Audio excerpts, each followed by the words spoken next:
2004 সালে আমার পারিবারিক সমস্যা, জায়গা জমি নিয়ে সমস্যাটা ছিল। তো একদিন আমি সকালে ঘুম থেকে উঠে বাইরে যাই, গ্রামে তো বাইরেই টয়লেট করতে হয়, তখন তো এরকম ছিল না সিস্টেম। তো আমি বাইরে গেলে তারা আমাকে 3 জন আতঙ্কিতভাবে চলে আসে আমাকে ধরার জন্য।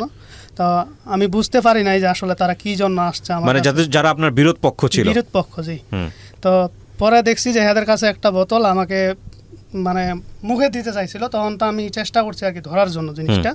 এই ধরার জন্য চেষ্টা করাতেই আমার হাতে লাগছে। তার মানে তারা আপনাকে অ্যাসিড ছোড়ে? হ্যাঁ। ওনাদেরকে ধরা হয়েছে পরবর্তীতে ধরা হয়েছে, বছর খানেক ছিল জেলে। পরে মানে সাক্ষীর একটু দুর্বলতার কারণে তারা মানে ছাড় পায় নিছে। 1 বছর পরে ওনারা ছাড় পেয়ে গেছে।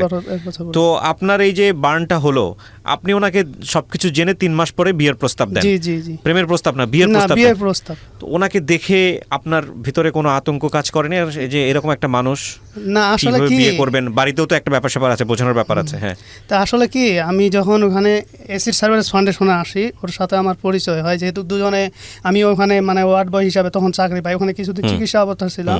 চিকিৎসা অবস্থা থাকার পরে আমার ওখানে একটা চাকরি হয় ওয়ার্ড বয়ের। তো চাকরি হওয়ার পর থেকে ওর সাথে আমার পরিচয়, আর ও আগে থেকে ওখানে ছিল। তা পরিচয় হওয়ার পর থেকে আমি ওর বিস্তারিত শুনছি যে আসলে তার 2টি কান নাই, 2টি চোখ আছে, এর মধ্যে চোখ একটা সমস্যা হয়ে গেছে বাদ, আর একটা চোখ আছে মানে 100%-এর মধ্যে 10% বা 20% দেখে আর কি। তো তার 2টি কান নাই, মুখটা পুরা নষ্ট। তারপর আমি ছবি দেখছি। আর দ্বিতীয়ত হলো হ্যাঁ ছোটো থেকে মা মারা গেছে, মা নাই, এতিম। আমি আসলে হ্যাঁ কথাবার্তা শুই না, আমার কাছে খুব খারাপ লাগছে বিষয়টা। আসলে সেও মানুষ, সে তো একজন বান হইল, সে তো একজন মানুষ, তারও তো বাঁচার অধিকার আছে। এটা আপনি ভিতর থেকে অনুভব করছেন? হ্যাঁ, অনুভব করছি। তা আমি তখন বিষয়টা চিন্তা করলাম যে না, বিয়ে তো করতেই হবে। তা আমি এইরকম একটা মেয়েকে বিয়ে করলে আমার জীবনে হয়তো কোনো একটা ভালো দিক, আল্লাহ যে দিক দিয়ে হোক করাবে। কিন্তু ওই ওর দুর্ঘটনা দেখার পর, এগুলো দেখার পর আপনি আগে দিয়েছিলেন নাকি উনি দিয়েছিল? না, আমি মানে দিয়েছিলাম, বলছিলাম। তখন উনি বলেন নাই যে তুমি আমার মতো এরকম একটা মেয়েকে কেন বিয়ে করবা?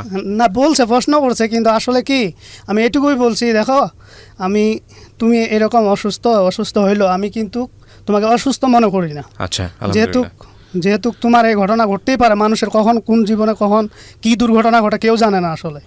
তা আসলে আমি এই দিকটা চিন্তা করছি। তারপরে আমার বাবা ছিল একজন ইমাম, মসজিদের ইমাম। তখন আমি আমার বাবাকে জানাই, মাকে জানাই বিষয়টা। জানার পরে তারা বলছে ঠিক আছে, তোমার যদি পছন্দ হয়, ভালো লাগে, আমাদের সমস্যা নেই। চমৎকার। তখন তারা বলছে, তখন আমি ঢাকায় নিয়ে আসছি। ঢাকায় নিয়ে আসার পর ওদের গ্রামে যাই, বিয়েটা হয়েছে আর কি। দেখাইছেন ওনাকে বা বিয়ে করার আগে? হ্যাঁ, বিয়ে করার আগে পরিবারের সবাই মেনে নিয়েছে বিষয়টা? মেনে নিয়েছে। আমার বাবা ওকে আর অনেক ভালোবাসে। নাসিমা, আপনার কাছ থেকে একটু শুনি, আপনার সংসার কত বছরের? কত সালে বিয়ে করলেন? 2004-এর শেষ, 5-এর প্রথম। তার মানে সংসার হচ্ছে প্রায় 15 বছরের সংসার, রাইট? আচ্ছা, তো 15 বছরের সংসার জীবনে বাচ্চা কাচ্চা নিশ্চয়ই হয়েছে? হ্যাঁ, আমার 10 বছরের একটা ছেলে আছে।